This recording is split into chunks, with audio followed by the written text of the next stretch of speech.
When we think about the effort it takes to increase revenue, it doesn't have to be heavy, which is the really good thing, because we're going to start by talking about enthusiasm.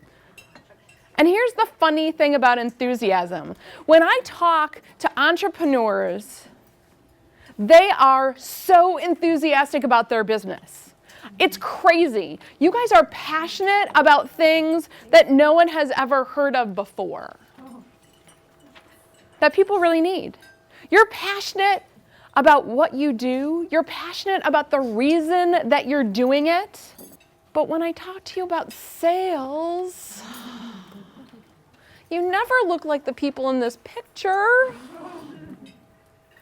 You're never as enthusiastic about the sales process itself and the activity of selling as you are about your business. Which is really too bad, because I'm here to tell you that enthusiasm for selling itself is critical to increasing revenue. So if we think about enthusiasm, this is a Linsight. Genuine and real excitement about what's going on right now. And I define sales as knowing what prospects want and helping them get it. And the interesting thing about knowing what your prospects want and helping them to get it is that how easy is that to be enthusiastic about?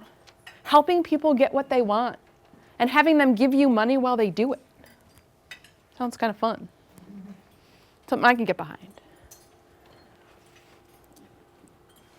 Bo Bennett, enthusiasm is excitement with inspiration, motivation, and a pinch of creativity. Now, I live by the Chinese buffet theory of life. That if we all go together and go up to the buffet, when we come back to the table, it looks completely differently. We might not even be at the same restaurant. There are some things that I'm going to look at and be like, oh my goodness, they have mabo tofu, it's my favorite, and I get a big helping, and you say, what is mabo tofu? And then there's something else that looks like it might have mushrooms in it, so I'm going to take a really little bit because I don't like mushrooms, but you might love them. And because of my Chinese buffet theory of life, I think this is the best definition of enthusiasm because it takes into consideration that each of us might have a different level of inspiration, motivation, and excitement, right? So we don't have to be a cheerleader to have enthusiasm. We need to use our personality. We need to use our presence. We need to use who we are as a person and a business person and know what enthusiasm looks like to our prospects as well. Because I don't know about you, if Eeyore calls me, hi, I'd like to talk to you today. I'm not really going to want to have a conversation with Eeyore. But if Tigger calls, I might feel the same way because he's just too enthusiastic and bouncy. So sometimes we need to figure out where we want to be in the Winnie the Pooh continuum, right? Let's think about it. If you are enthusiastic, it is infectious. Immediately, people are drawn to you. Someone did an introduction today, and you thought to yourself, oh, I want to know more about that. Or, oh, I want to hang out with her.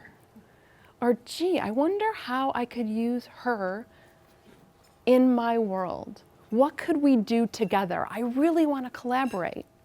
And the funny piece is, if we run around the room, it's all different people. If I asked all of you to write down the names of 3 women that were enthusiastic about what they did, everyone in this room would end up on someone's list because you connected with them. You drew them to you.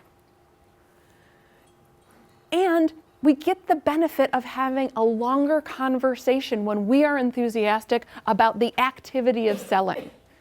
Because the activity of selling has a lot to do with the emotions that people feel as much as the words that you say. And your belief that you can help them solve whatever problem they have or make whatever it is they've got going on better. Did I really need another pair of earrings? My husband would tell you no. He calls my jewelry box the vault. It is kind of big.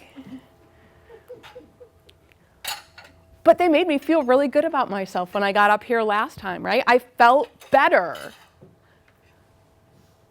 So it doesn't have to be a problem to be solved as much as to understand what you're doing for somebody.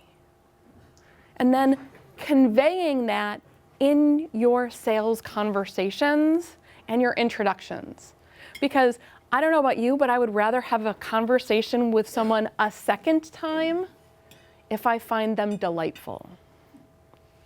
And about a year ago, that became my intention, that every sales call I have, I want them to be delighted. So when we end the conversation, they want to talk to me next time I call.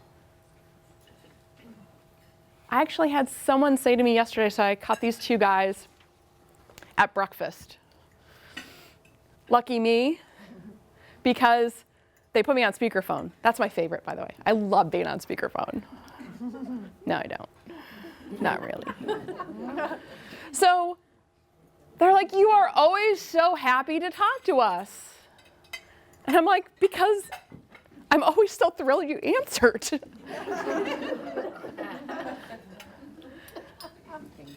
They took the call because they looked down at their phone, saw it was me, and thought, this will be fun.